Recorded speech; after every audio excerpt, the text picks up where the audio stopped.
ಕತೆ ಒಡಲ ಪ್ರೀತಿ. ಏ ಬಸಮ್ಮ ನಿಲ್ಲಬೇ, ಹೊಸಿ ಪತ್ರ ಓದ್ಕೊಡಲ್ಲ ಲಗುನ. ನನ್ ಮಗ ಸಂಗ್ಯಾ ಪ್ಯಾಟಿನ್ ಪತ್ರ ಕಳ್ಸ್ಯಾನ. ನಂಗ ಓದಾಕ ಬರೆಯಕ ಬರವಲ್ದು. ಏನ್ ಬರ್ದ್ ಕಳ್ಸ್ಯಾನೋ ಏನು ಹೊಸಿ ಓದಿ ಹೇಳ್ತಾಯಿ ಅನ್ನುತ್ತಾ ಅವಸರದಲ್ಲಿ ಚೀಲದಿಂದ ಪತ್ರ ತೆಗೆದು ಶಾಲೆಗೆ ಹೋಗುತ್ತಿದ್ದ ಬಸಮ್ಮನನ್ನ ಕರೆದು ಅವಳ ಕೈಗೆ ಪತ್ರ ಕೊಟ್ಟಳು ನಿಂಗಮ್ಮ. ಏ ಬಿಡುಕಾಕಿ, ನಂಗ್ ಸಾಲಿಗೆ ಹೋಗಕ್ ಹೊತ್ತಾಗ್ತೈತಿ, ಮೇಷ್ಟ್ರು ಕೂಡ ಬಯಸ್ಕೊಳ್ಳಿ ನಾನು, ನಿಂದೊಳ್ಳೆ ಕತಿ ಬಿಡಬೇ ಎನ್ನುತ್ತಾ ನಿಂಗಮ್ಮನ ಕೈಯಿಂದ ಪತ್ರ ಇಸಿದುಕೊಂಡು ಓದಿ ಹೇಳಿದಳು ಬಸಮ್ಮ. ನಿನ್ ಮಗ ಸಂಗ್ಯಾಗ ಸ್ವಲ್ಪ ರೊಕ್ಕ ಬೇಕಾಗದೆ ಅಂತ ಕಳಿಸ್ಕೊಡು ಅಂದಾನ, ಬಾಕಿ ಎಲ್ಲ ಕ್ಷೇಮ ಅದಾನಂತ, ಇಷ್ಟೇ ಮತ್ತೇನಿಲ್ಲ ಈ ಕಾಗದೊಳಗ ಅನ್ನುತ್ತಾ ಬಸಮ್ಮ ಆ ಪತ್ರವನ್ನ ನಿಂಗಮ್ಮನ ಕೈಯಲ್ಲಿ ಕೊಡುತ್ತಾ, ನಾ ಬರ್ತೀನ್ ಕಾಕಿ, ಹೊತ್ಪ್ಯಾರೆ ಆತು, ಶಾಲೆಯಾಗ ಹೊರಗ್ ನಿಂದ್ರಬೇಕು ಮತ್ತ ಅನ್ನುತ್ತಾ ಲಘು ಬಗೆಯಿಂದ ಶಾಲೆ ಕಡೆ ಹೊರಟಳು ಬಸಮ್ಮ. ಇತ್ತ ನಿಂಗಮ್ಮ ಅಲ್ಲೇ ಇದ್ದ ಅಂಗನವಾಡಿಗೆ ಹೊಕ್ಕಿ ಬಾಯರ ಬಾಯರ ಅಂತ ಅಂಗನವಾಡಿ ಟೀಚರ್ ಅಮ್ಮನ ಕರೆದಳು. ನಿಂಗಮ್ಮನ ಧ್ವನಿ ಕೇಳಿ ಹೊರಗೆ ಬಂದ ಟೀಚರ್ ಕಮಲ, ಏನ್ ನಿಂಗಮ್ಮ ಈ ಕಡೆ ನಿನ್ ಸವಾರಿ, ಮಗನಿಗೀಗಿನ ಪತ್ರ ಬಂದೈತೇನು ಎನ್ನುತ್ತಾ ಕರೆದರು. ಬಾಯರ, ನನ್ ಮಗ ಕಾಗದ ಕಳಿಸ್ಯಾನ, ಅವಂಗ ಸ್ವಲ್ಪ ರೊಕ್ಕ ಬೇಕಂತ.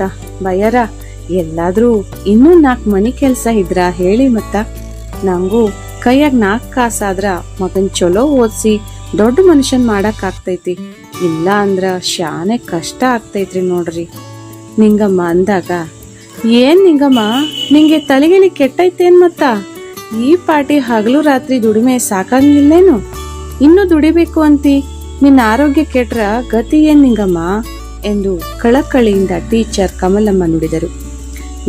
ನಾನ್ ಗಟ್ಟಿ ಕಲ್ಲುಗುಂಡು ಬಿಡ್ರಿ ವಯ್ಯರ, ನನ್ ಮಗ ಓದಿ ಶಾಣ ಆದ್ಮ್ಯಾಕ ಚಲೋ ನೌಕರಿ ಮಾಡಕ್ ಹತ್ಬಿಟ್ರೆ ನಾ ಆರಾಮಲ್ಲೇನು ಬಯ್ಯಾರ, ಅಲ್ಲಿ ಗಂಟ ದುಡ್ಮೆ ಮಾಡ್ತೀನಿ ಬಿಡ್ರಲ್ಲ ಅಂತ ನಕ್ಕೋತ ತನ್ನ ಗುಡಿಸಲ ಕಡೆ ಹೆಜ್ಜೆ ಹಾಕಿದಳು ನಿಂಗಮ್ಮ. ಅವಳ ಛಲ ಕಂಡು ಟೀಚರ್ ಕಮಲಂಗೆ ಖುಷಿ ಆಯಿತು. ನಿಂಗಮ್ಮ ಸ್ವಾಭಿಮಾನದ ಹೆಣ್ಣು, ಯಾರ ಬಳಿಯಲ್ಲೂ ಕೈ ಚಾಚಲಾರಳು. ಅವಳ ಈ ಗುಣ ಎಲ್ರಿಗೂ ಅಚ್ಚುಮೆಚ್ಚು. ಇದಾಗಿ ಕೆಲ ತಿಂಗಳುಗಳ ನಂತರ ಮತ್ತೆ ಮಗನ ಪತ್ರ ಹಿಡಿದು ಅಂಗನವಾಡಿ ಹೊಕ್ಕಳು ನಿಂಗಮ್ಮ. ಬಾಯರ, ಸ್ವಲ್ಪ ಓದಿ ಹೇಳ್ರಿ ಮತ್ತ, ಆ ಹುಚ್ಕೊಡಿ ಸಾಲಿ ಹೊತ್ತಾತಂತ ಹೋಗ್ಬಿಡ್ಲು ನೋಡ್ರಿ ಬಾಯಾರ ಬಸಮ್ಮಂಗೆ ಬೈಯುತ್ತಾ ಪತ್ರ ಕೈಗೆ ಕೊಟ್ಟಳು. ಟೀಚರ್ ಕಮಲ ಪತ್ರ ತೆಗೆದು ಓದಿದರು. ತನಗೆ ಒಳ್ಳೆಯ ಕೆಲಸ ಸಿಕ್ಕಿದೆ, ತಾನು ಚೆನ್ನಾಗಿ ಇದ್ದೀನಿ, ತನಗೆ ಕೆಲಸ ಕೊಟ್ಟ ಮ್ಯಾನೇಜರ್ ಮಗಳು ಮತ್ತು ತಾನು ಪ್ರೀತಿ ಮಾಡಿ ಮದುವೆ ಆಗಿರುವುದಾಗಿಯೂ ಅಲ್ಲಿಂದನೇ ಆಶೀರ್ವಾದ ಮಾಡಲು ಕೋರಿದ್ದ.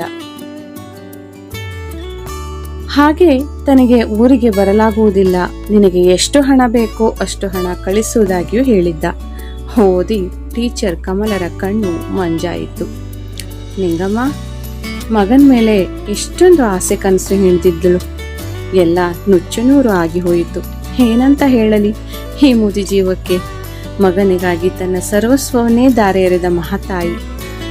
ಅಯ್ಯರ, ಹೇಳ್ರಿ ಏನ್ ಬರ್ದಾನ ಅಂತ ನಿಂಗಮ್ಮ ಮತ್ತೆ ಕೇಳಿದಾಗಲೇ ಕಮಲ ಎಚ್ಚೆತ್ತುಕೊಂಡಿದ್ದು. ನಿಂಗಮ್ಮ, ನಿನ್ ಮಗಂಗೆ ಚಲೋ ನೌಕರಿ ಸಿಕ್ಕದಂತ ಅಂದಾಗ ಆ ತಾಯಿಯ ಮುಖ ಕಮಲದಂತೆ ಅರಳಿತು. ಹಾಗೆ ಅವ ಮದುವೆ ಆಗ್ಯಾನಂತ, ಅವನಿಗೆ ಕೆಲ್ಸ ಕೊಟ್ಟ ದಣಿ ಮಗಳಂತ ನಿನ್ನ ಆಶೀರ್ವಾದ ಕೇಳ್ಯಾನ ಅಂದಾಗ ಪಾಪ ಆ ಮುದಿ ಜೀವ ಸಂಕಟದಿಂದ ಒದ್ದಾಡಿತು. ಕಣ್ಣಲ್ಲಿ ನೀರು ಧಾರೆ. ಏನ್ರಿ ಭಯ್ಯಾರ, ಹೊಟ್ಟೆ ಬಟ್ಟೆ ಕಟ್ಟಿ ಓಸಿ ದೊಡ್ಡ ಮನುಷ್ಯನ್ ಮಾಡಾಕ ಎಷ್ಟು ಕಷ್ಟಪಟ್ಟೀನಿ ಹೌದಿಲ್ಲೋ, ನನ್ ಮಗ ಶಾನೆ ದೊಡ್ಡ ಮನುಷ್ಯ ಆಗ್ಬಿಟ್ಟವನೇ ಬಯ್ಯಾರ. ಹೊತ್ತು ಎತ್ತಿದ ಅವ್ವ ನೆನ್ಪು ಬಂದಿಲ್ಲ ಅಂದ್ರ ಹೆಂಗ ಬಯ್ಯಾರ, ನನ್ ಮಗ ಹಾಂಗ ಹಿಂಗ ಅಂತ ಹಾದಿ ಬೀದಿಯೊಳಗ್ ಬೀಗ್ತಿದ್ದೆ, ಚಲೋ ಬಹುಮಾನ ಕೊಟ್ಟ ನೋಡ್ರಿ ಮತ್ತ ಅಂತ ಗಳಗಳನೆ ಅಳತೊಡಗಿದಳು. ಟೀಚರ್ ಕಮಲಮ್ಮ ಹೇಗೋ ಸಮಾಧಾನ ಮಾಡಿ ಮನೆಗೆ ಕಳುಹಿಸಿದರು. ಕಮಲರಿಗೂ ತುಂಬಾ ಬೇಜಾರಾಗಿತ್ತು. ನಿಂಗಮ್ಮನ ಮಗ ಈ ತರ ಮಾಡ್ತಾನೆ ಅಂತ ಕನಸು ಮನಸ್ಸಿನಲ್ಲೂ ಎಣಿಸಿರಲಿಲ್ಲ. ಇದಾಗಿ ಕೆಲ ದಿನಗಳೇ ಉರುಳಿದ್ದವು. ನಿಂಗಮ್ಮ ಅಂಗನವಾಡಿ ಕಡೆ ಸುಳಿದಿರಲಿಲ್ಲ.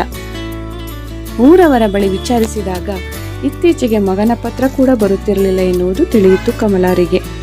ಪಾಪ ಮುದುಕಿ ಇರುವಷ್ಟು ದಿನ ಚೆನ್ನಾಗಿರ್ಲಿ ಅನ್ನೋ ಕಾರಣಕ್ಕೆ ನಿಂಗಮ್ಮನ ಮಗನಂತೆಯೇ ಪತ್ರ ಬರೆದು ಸ್ವಲ್ಪ ಸ್ವಲ್ಪ ದುಡ್ಡು ಕಳುಹಿಸತೊಡಗಿದರು. ಅಂಚೆಯವನ ಬಳಿ ಎಲ್ಲವನ್ನೂ ಹೇಳಿಕೊಂಡು ಇದು ನಿಂಗಮ್ಮನಿಗೆ ತಲುಪಿಸಿ ಓದಿ ಹೇಳಿವಾ ಎಂದರು ಟೀಚರ್ ಕಮಲಮ್ಮ.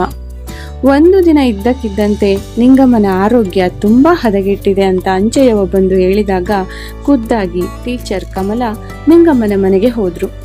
ಆ ಪರಿಸ್ಥಿತಿಯಲ್ಲಿ ನಿಂಗಮ್ಮನ ನೋಡಿ ಕಮಲಾರಿಗೆ ಕರುಳು ಚುರುಕೆಂದಿತು.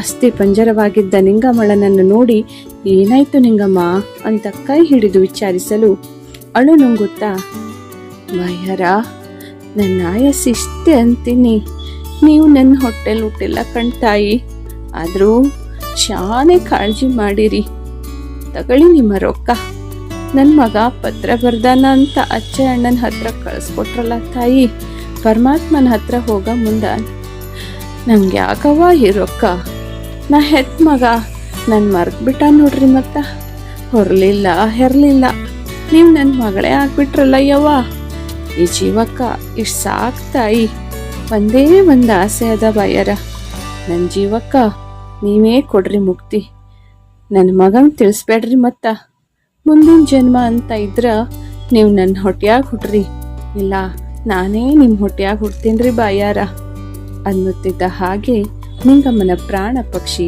ಹಾರಿ ಹೋಗಿತ್ತು. ಆ ಪರಮಾತ್ಮನ ಪಾದತಳದಲ್ಲಿ ಲೀನವಾಗಿತ್ತು. ನಮಸ್ಕಾರ.